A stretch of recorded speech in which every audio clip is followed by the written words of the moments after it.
Assalamualaikum warahmatullahi wabarakatuh. Selamat sore pemirsa, Ayah Bunda. Senang sekali kami dapat menjumpai Anda kembali pada sore hari ini. Tentu saja dalam acara atau program kesayangan Anda, Keluarga Sehat. Dan kali ini Safira tidak hanya sendiri, sudah ditemani rekan Safira. Iya, bersama saya Zahira Anjani. Dan selama 30 menit ke depan, kami berdua akan menemani pemirsa dan juga Ayah Bunda di rumah untuk memberikan informasi seputar kesehatan keluarga dan juga anak dan juga ayah bundanya sendiri ya. Iya, tentu saja saya dan pasti kita juga nggak berdua juga ya Safira ya, karena sudah ada narasumber kita juga di sini, seorang dokter spesialis anak. Di sini sudah ada Dr. Mas Wisnu Wardana.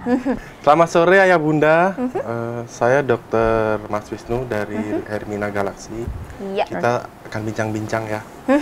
Dan ayah bunda pasti penasaran tema apa ataupun kita akan berdiskusi apa dan akan menggali ilmu seperti apa sih dari Dr. Mas Wisnu ini. Nah, kita akan membicarakan tentang TBC anak ya.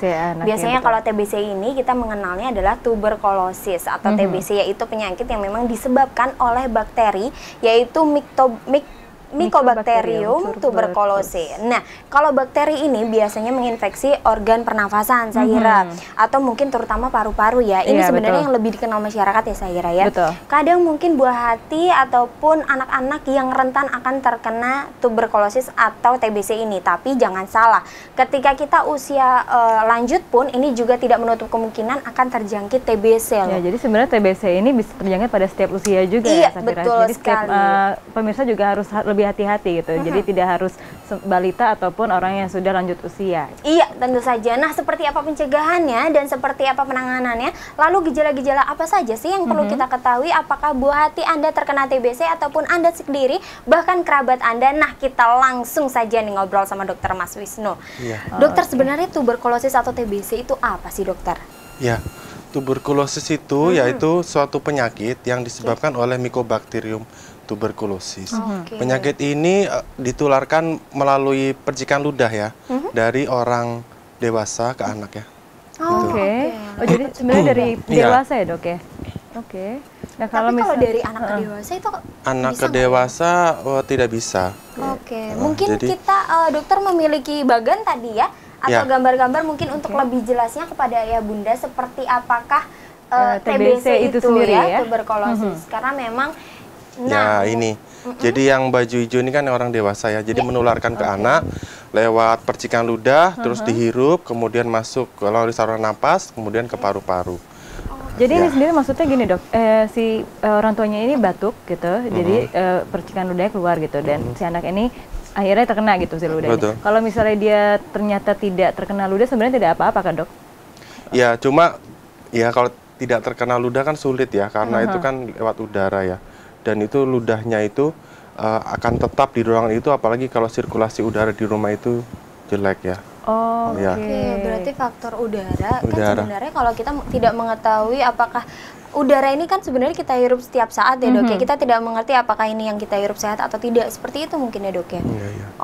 Nah yang kedua sebenarnya, ini sebenarnya kadang banyak sekali pandangan masyarakat atau ayah bunda di rumah nih, penyebab TBC itu biasanya ini gara-gara debu nih gitu kan, atau mungkin karena ruangan yang terlalu lembab gitu ya, tidak ada ventilasi, makanannya nggak sehat. Tapi sebenarnya yang penyebab awalnya nih apa nih, Dok? Iya, penyebabnya itu sebenarnya yang tadi saya katakan itu percikan ludah, dahak dari yang orang dewasa kemudian menularkan ke anak.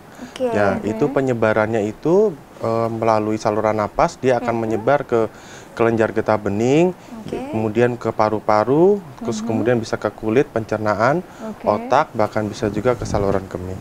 Seperti yang di layar kaca Anda mungkin ayah bunda ya. Jadi secara jelas dampaknya seperti apa dan proses awal dari penyerapan udara ataupun percikan ludah ini dari orang dewasa ke anak-anak, seperti itu ya, dokter ya. Tapi kalau misalnya memang kita sudah ketahui bahwa gejala-gejalanya seperti itu, tapi gejala utama yang mudah sekali kita kenali nih, dokter, biasanya kalau orang tua, anaknya atau buah hatinya batuk, biasanya dianggap sepele biasa saja. Mungkin nanti bisa sembuh. Nah, ini kan mengacu juga waspada agar tidak terindikasi ke TBC. Nah, seperti apa untuk mengetahui gejala-gejalanya? Ya, untuk gejalanya yang pada anak tuh salah satunya nafsu makannya kurang dan berat badannya cenderung kurus ya, utamanya itu. Kalau batuk sih tidak selalu disertai, tapi kalau yang penularnya yang dari orang dewasa biasanya sih memang disertai yang batuk-batuk lama, kemudian yang batuk darah itu yang mungkin sebagai sumber penularan dari yang orang dewasanya itu bisa.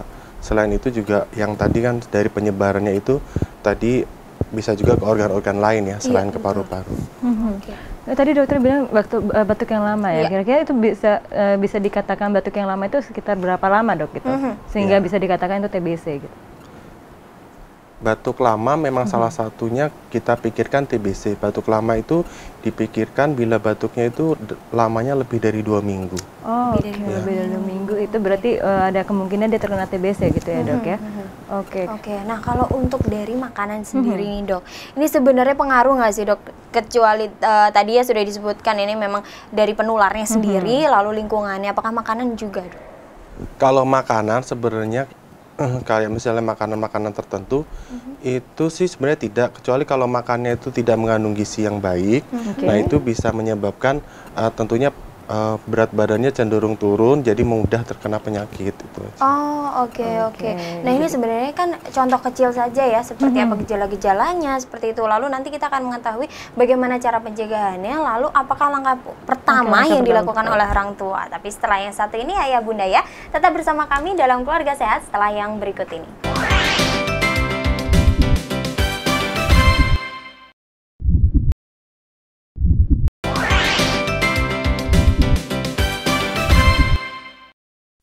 Ya, terima kasih Ayah Bunda, masih tetap di Keluarga Sehat dan masih tetap membahas tema kita kali ini yaitu TBC pada anak, dan di sini juga sudah ada narasumber kita itu Dr. Mas Wisnuwardana, spesialis anak. Tadi kita sudah berbicara mengenai apa itu TBC ya, Safira, dan juga gejala penyebabnya seperti apa dan gejala-gejalanya juga. Kemudian juga Dok, mungkin bisa diberitahu karena tema kita kali ini adalah TBC pada anak gitu. Sebenarnya apa sih perbedaan antara TBC pada anak atau pada orang tua gitu? Ya, pada anak itu yang sering yang terlihat itu yaitu yang berat badannya sulit naik dan nafsu makannya yang turun. Batuk-batuk lama itu tidak selalu disertai itu. Bahkan mungkin juga bisa ke organ-organ yang lain ya. Kalau pada TBC pada dewasa biasanya disertai bahkan sering itu yang batuk-batuk lamanya itu pasti, bahkan bisa jadi batuk-batuk berdarah.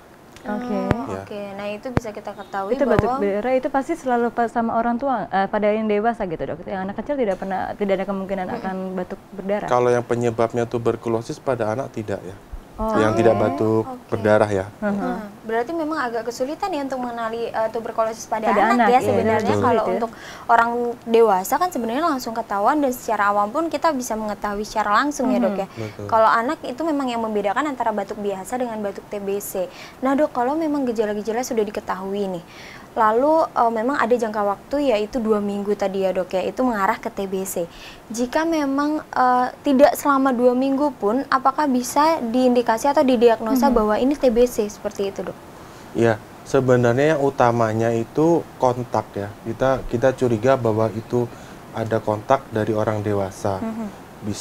Biasanya sih kalau saya ada pasien datang ke tempat saya, kalau orang tuanya saya yang mengantar biasanya mungkin kurus atau nanti juga disertai batuk-batuk, mungkin saya pikirkan, apalagi anaknya juga kurus juga ya, mungkin saya pikirkan bahwa kemungkinan ada sumber penularannya. Itu yang utamanya sih itu dulu. Terus kemudian yaitu anaknya yang kurus, sulit makan, terus mungkin ada pembesaran kelenjar ya, setelah kami periksa ada pembesaran kelenjar di leher, atau bahkan mungkin kalau lebih cenderung lagi mungkin ada di gambarnya ya. Oke, mungkin kita memiliki bagannya atau gambarnya. Yang gambaran ini penyakitnya selain dampaknya dari TBC itu ya, dok ya? Baik. Ya seperti ini. Ini tapi yang sudah stadium yang lebih ya.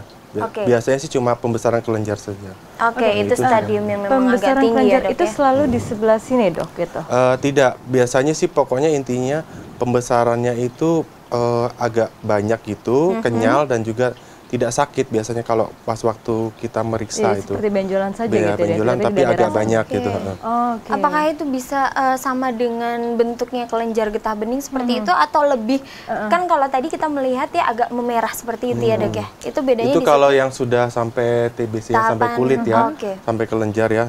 Nah, itu bisa sampai seperti itu. Tapi kalau yang pada awal biasanya sih kita raba pembesaran kelenjarnya itu agak banyak dan juga kenyal gitu aja, dan tidak terasa sakit pada saat kita anaknya diperiksa. Tidak terasa sakit. Pasti raba waktu kita raba. Nah kalau misalnya bisa seperti sampai ada kelenjar seperti itu, timbul seperti itu karena apa Dok gitu? Kira-kira? Ya berarti kumannya memang sudah itu menjalar. Sudah menjalar sampai ke situ banyak, jadi akhirnya timbul itu biasanya juga bisa sampai keluar nanahnya juga.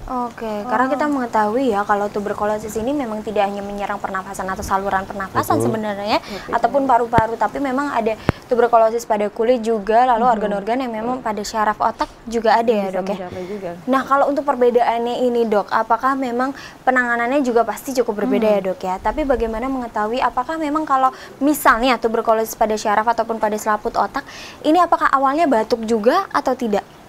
Atau masing-masing gejalanya berbeda Dok? Permulaannya sih yang jelas yang sering sih dari yang kita lihat aja anaknya cenderung kurus. Terus tapi kalau itu kemudian biasanya sih kalau yang TBC yang berat itu biasanya mungkin ada riwayat dia belum pernah diimunisasi sebelumnya. Biasanya sih seperti itu, imunisasi BCG ya. Ini pengetahuan juga untuk kayak Bunda ya. Jangan sampai anaknya tidak diberikan imunisasi juga, jangan terlambat juga ya, karena ada kemungkinan bisa terkena juga gitu ya. Iya betul, karena masing-masing imunisasi itu juga ada tujuannya dan ada fungsinya juga ya ternyata ya. Nah dokter, kalau misalnya untuk batuk ya, mungkin Saira punya pengalaman keluarga, salah satu keluarga atau kerabat gitu? Kalau aku sih ada ya, kebetulan ada kakakku sendiri gitu kan, yang dia terkena dari TBC, tapi ini karena ada anggota keluarga juga yang ternyata kena TBC juga Safira gitu, tapi kita tidak tahu gitu, karena sebenarnya nggak ada tanda-tanda batuk gitu Dok, kalaupun kita periksa ke rumah sakit itu dibilangnya bukan TBC gitu. Nah, tapi ternyata kakak saya terkena gitu. Itu jadi itu kan maksudnya untuk gejala-gejalanya sebenarnya tidak terlalu jelas gitu, tapi ternyata dia langsung kena TBC, diindikasikan langsung TBC gitu Dok. Iya, itu sebenarnya karena apa? Karena tidak terdeteksi dari awal gitu Dok. Ya. Mungkin waktu itu apa karena mungkin batuk lama ya, mulai kalau udah dewasa berarti mungkin yang biasanya gejala yang nampak mungkin batuk lama, kemudian apa ada batuk darah mungkin? Enggak sih, kalau sampai berdarah sih enggak ya Dok. Enggak ya, terus mungkin berat badannya cenderung turun ya gitu. Kalau turun iya sih benar, terlihat betul. Lebih kurus dari beberapa bulan ini mungkin kita indikasinya itu.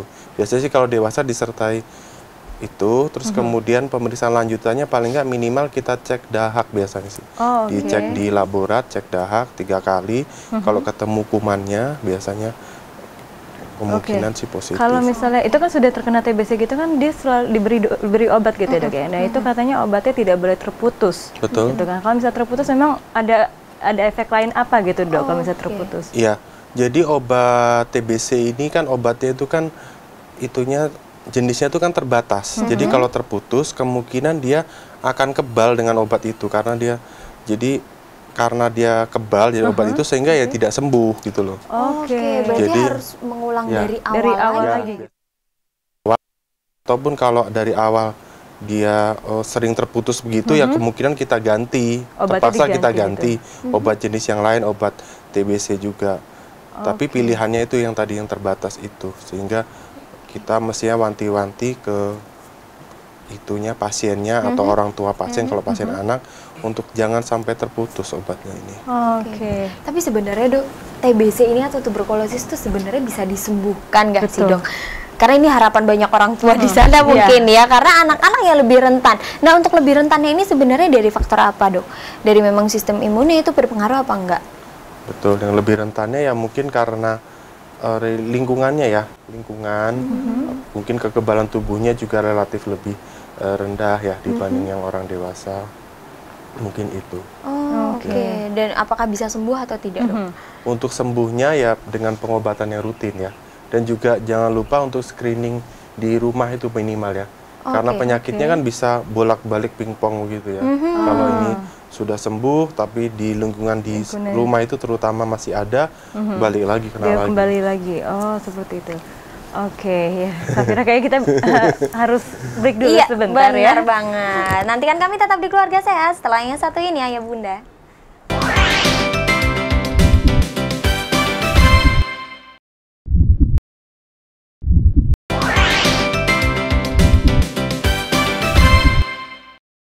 Ya, terima kasih Ayah Bunda masih setia bersama kami dalam Keluarga Sehat tentunya, masih bersama dengan Dr. Mas Wisnu Wardana, spesialis anak. Dan kami juga bisa menerima telepon mungkin dari betul, luar, untuk, Bunda atau Ayah Bunda. silakan. Selamat Ya, sore untuk Keluarga konsultasi ya. Sehat. Selamat sore, Bu. Dengan siapa di mana, Bunda? Dengan Ibu Ana di Kaltim. Oke, Ibu Oke. Ana. Bunda silakan. Selamat sore, dokter. Selamat sore. Anak saya itu di bawah telinganya itu pernah ada benjolan, tapi semakin dia besar itu berkempes, tapi bekas kerucut-kerucutnya itu masih ada. Di lubang benjolan di mana, Bu? bawah Maaf. telinga. Di bawah telinga. Bawah telinga. Iya. Kata dokter itu hemangioma. Hemangioma. Iya. Ya. Oke. Mungkin perlu ditanya dokter usianya atau Ya. Waktu dia lahir itu berarti nggak ada sama sekali. Begitu dia umur berapa bulan muncul kayak membengkak, terus dia malah besar. Saya periksakan ke dokter bedah, dokter anak, pendapatnya itu bilang nanti besar hilang sendiri, tapi kok bekasnya ada. Oke. Terus bulan 10 kemarin saya bawa ke Surabaya, tempat mau dioperasi, katanya pembengkakan pembuluh darah. Katanya harus dibuang. Ya. Oke, baik. Mungkin ada yang ditanyakan kembali, dokter? Iya. Yang Ibu tanyakan apa ya, Bu? Yang kelenjar di bawah telinganya itu apa ya? Yang itu yang dimaksud Ibu yang hemangioma itu. Iya, apa itu hemangioma atau penyakit apa gitu? Oke. Jadi hemangiomanya sudah diambil, Ibu. Belum, tapi saya pergi ke beberapa tempat dokter. Pendapatnya dokter itu beda-beda. Saya itu kayak kurang yakin. Oke, diagnosanya berbeda, dokter. Dokter di sini bilang dari kasih operasi dia kasih ujinya itu nanti bilang Oke, diagnosanya berbeda dan ketika kemarin dibawa ke Surabaya mau dioperasi juga ternyata katanya pembuluh darah. gitu. Baik Bunda Ana, terima kasih. Kita akan menjawab pertanyaan dari Bunda Ana di Kalimantan. Ya. Baik. Terima kasih, Ibu Ana. Jadi yang pembesaran kelenjar di atau Bawah pembesaran telinga yang di bawah telinga itu ya. Kalau dia yang dikatakan itu hemangioma, biasanya itu kayak disertai ada gambaran merah-merah dan gambaran ada pembuluh darah yang melebar di tempat benjolannya itu, Ibu. Oke, tadi dikatakan ada bentuk seperti Bentuk kerucut, mengkerucut iya, betul. seperti itu. Ya. Ini karena saya tidak melihat langsung ya, Bu. Jadi mungkin memang dioperasi itu mungkin maksudnya mau diambil sedikit, terus kemudian dilihat di laborat, Ibu, di mikroskop, kemudian untuk dipastikan apakah ini penyebabnya apa, apakah hemangioma atau pembesaran yang lain begitu, Ibu. Oke. Kemungkinan itu. Oke, berarti cara lengkapnya ataupun cara tindakan jelasnya adalah memang harus Diambil diambil sampel sampelnya sedikit, ya. sedikit Untuk untuk dicek dipastikan lagi ya. apakah ini betul TBC atau emang Hemangioma. hemangioma atau yang pembuluh lain. darah tadi ya. Nah, iya karena mungkin tadi sudah dilakukan akan dioperasi tapi karena ada kendala apakah penyumbatan atau pembekuan pembuluh darah sehingga tidak Perbedaan dilakukan. pendapat Oh, tadi ya, iya. jadi ya. Iya, betul. Banyak sekali diagnosanya. Nah, semoga mungkin Bunda Ana masih bergabung bersama kami. Mudah-mudahan nanti segera konsultasi ke pihak medis ya. Karena memang cara yang tepat dan jelas adalah datang ke pihak medis, selalu dilakukan tindakan yang jelas. Dan Anda juga mudah-mudahan segera sembuh. Karena Dicek lebih terdalam lagi ya. iya, ini dari semasa lahir tidak ada. Tidak ada, tahu-tahu dia muncul sendiri Muncul, gitu iya, ya. beberapa bulan baru muncul. Ya baik, Ya, nah terima mungkin penelpon kasih. yang lainnya kami juga masih menantikan Anda untuk bergabung bersama kami. Masih banyak sekali pertanyaan ya sebenarnya. Betul. Kalau misalnya untuk gejala-gejala yang memang sudah kita ketahui. Nah, kalau orang tua atau ayah bunda di rumah sudah mengetahui bahwa nih kok anak ini kayaknya batuk-batuknya nggak sembuh-sembuh nih. Langkah apa sih dok sebenarnya langkah pertama yang dilakukan orang tua untuk apakah ini TBC atau bukan? Ya, biasanya sih langkahnya kan pertama kan kita tanyakan dulu dan kita lihat kondisi anaknya, kita periksa.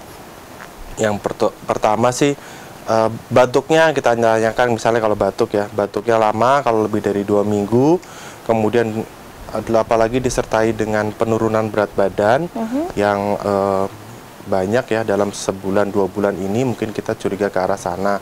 Terus kita periksa ada pembesaran kelenjar di lehernya. Nah, terus biasanya juga ada pemeriksaan yang lain. Biasanya kita lakukan uji tuberkulin, jadi memasukkan seperti cairan ya, cairan ke dalam lengan bawah lewat suntikan. Kemudian nanti kita lihat 2 atau 3 hari kemudian.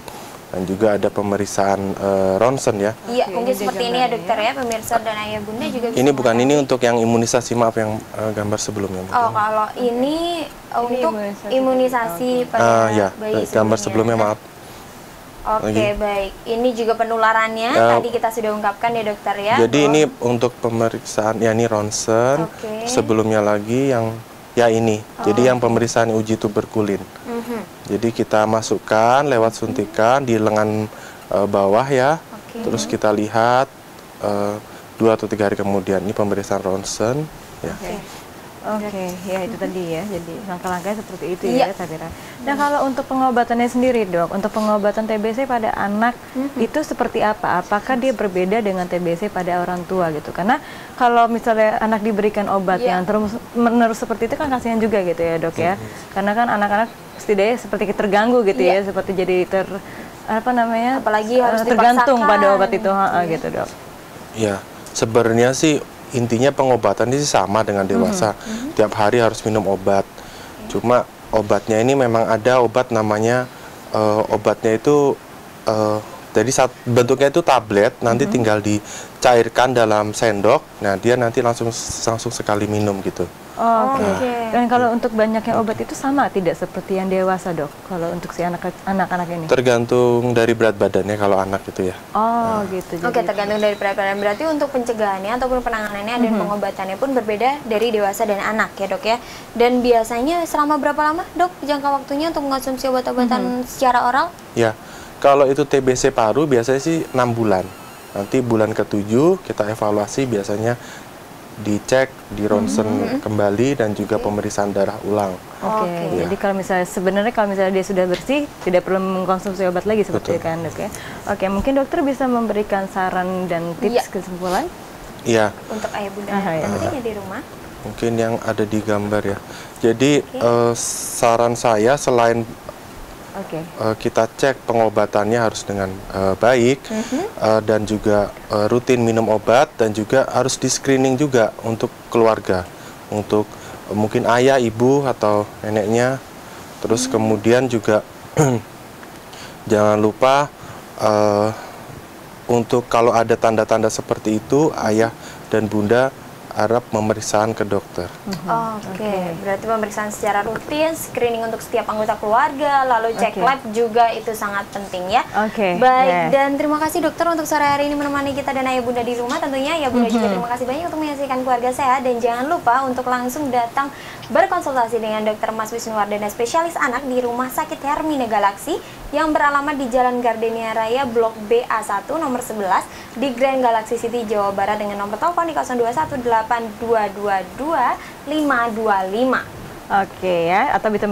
Atau bisa mungkin konsultasi langsung gitu ya. Tapi juga ayah bunda jangan lupa dan jangan kemana-mana, tetap saksikan terus ya. Karena program Best Buy kita yaitu home shopping, karena home shopping selalu memberikan barang-barang yang bermutu untuk kepada ayah dan bunda di rumah. Tentu saja sesaat lagi, jadi jangan kemana-mana. Dan akhirnya saya Safira undur diri. Dan saya Sahira Anjani juga undur diri. Terima kasih sudah menyaksikan Keluarga Sehat. Assalamualaikum warahmatullahi wabarakatuh.